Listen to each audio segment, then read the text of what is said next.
London হয়ে আপনারা এসে ক্ষমতা দেবেন। জনগণ গণ অভ্যুত্থানের পরে এই সুযোগ কোন রাজনৈতিক দলকে ভবিষ্যতে আর দেবে না। ফ্যাসিবাদের গণমাধ্যম যারা আছে আগামী দিনের কথাটা মাথায় রাখেন, জনগণের পক্ষে থাকেন, আজাদির পক্ষে থাকেন। বাংলাদেশ বদলে গেছে, এটা মেনে নেন।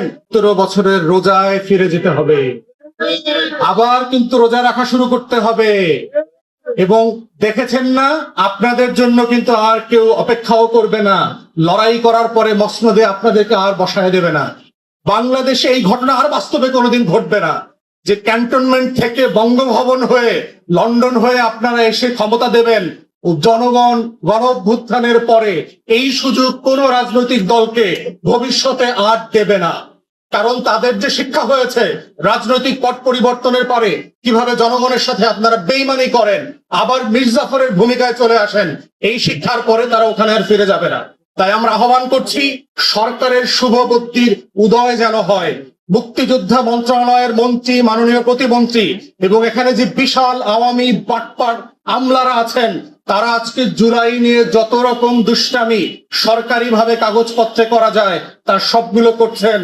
মাথায় রাখবেন, জুলাই গণ অভ্যুত্থানে অনেকগুলো কাঠামোতে আমাদের নেতারা, আমাদের তরুণ কর্মীরা, জুলাই যোদ্ধারা হাত দেয় নাই। ভবিষ্যতের আন্দোলনে কিন্তু সেই ওয়ালগুলোতেও তারা হাত দেবে। আমাদের জুলাইয়ের কোনো ফোর্স, কোন গণমাধ্যম ভেঙে দেয় নাই, কুড়ায়া দেয় নাই। কিন্তু ফ্যাসিবাদের গণমাধ্যম যারা আছে আগামী দিনের কথাটা মাথায় রাখেন। সরকারি আমলারা যারা বাংলাদেশের বিপক্ষে দাঁড়িয়ে বছরের পর বছর দিল্লির গোলামি করেছেন, আওয়ামী ফ্যাসিবাদ কায়েম করেছেন, আপনাদেরকে কিন্তু রাস্তাঘাটে কোথাও চ্যালেঞ্জ করা হয় নাই। আগামী দিনে এই দেশের শহীদ পরিবার, আহত পরিবার এবং জনযুদ্ধে যে গণ অভ্যুত্থানের কর্মীরা আছেন তারা কিন্তু আপনাদেরকেও ছেড়ে দেবে না। অতএব আমরা আহ্বান করছি সরকার এবং সকল স্টেক হোল্ডারদেরকে, জনগণের পক্ষে থাকেন, আজাদির পক্ষে থাকেন। বাংলাদেশ বদলে গেছে, এটা মেনে নেন। আওয়ামী ফ্যাসিবাদ কোনোদিন ফিরে আসবে না। শেখ হাসিনা ওর 14 গোষ্ঠী কোনোদিন ফিরে আসবে না। আওয়ামী লীগ নামক কোন রাজনৈতিক দল বাংলাদেশে আর ফিরে আসবে না। 71-এর পরে যেভাবে মুসলিম লীগ ফিরে আসে নাই, এটাই বাস্তবতা। যুদ্ধে গণ অভ্যুত্থানে পরাজিত শক্তিরা কোনোদিন কোথাও রাজনীতিতে ফিরে আসতে পারবে না।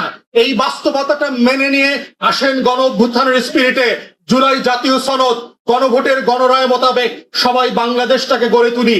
যেই বাংলাদেশে নতুন করে আর কোন গণ অভ্যুত্থানে শত শত হাজার হাজার তরুণদেরকে জীবন দিতে হবে না, যেই বাংলাদেশে আজাদির জন্য লড়াই করতে হবে না, যেই বাংলাদেশের সীমান্তে আমার জনতা যেভাবে পাহারা দিয়ে রাখছে এই পাহারাদারিতে অব্যাহত থাকবে, তেমন বাংলাদেশ গড়বার যে লড়াই, সেই লড়াইতে সবাই পাশে থাকবার আহ্বান জানিয়ে আমার বক্তব্য এখানে শেষ করছি।